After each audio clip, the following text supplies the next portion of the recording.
Moin, wir sind Maripol, Amélie, an der Patrick vom Code Club Lützeburg. Und wir präsentieren euch heute Didi, de Poli, an der Gigi.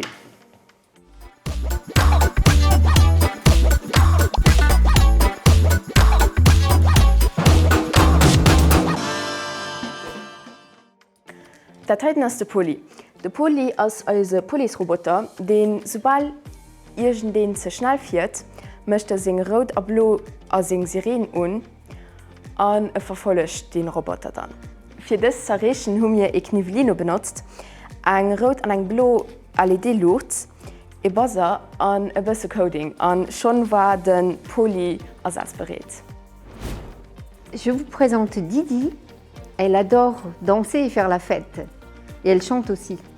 Alors pour réaliser Didi, qu'est-ce qu'on a fait? On a utilisé un Knivelino, on a mis un peu de code, et puis on a utilisé quelques LED et on a fait un peu de disco.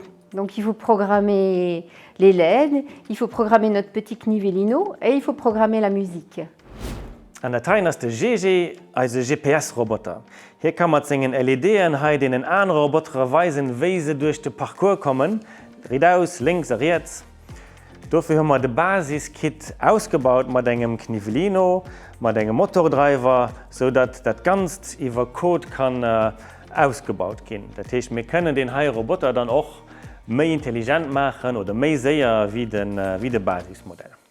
Wenn du deinen Roboter auch personalisieren mit einem Knivelino an Code, sodass er einen einzigartigen Charakter kriegt, dann schreib dich ruhig bei uns auf der Website an www.codeclub.galu. Da können wir uns an der Woche vom 13. bis 17. Juni treffen, für deinen Roboter zu hacken.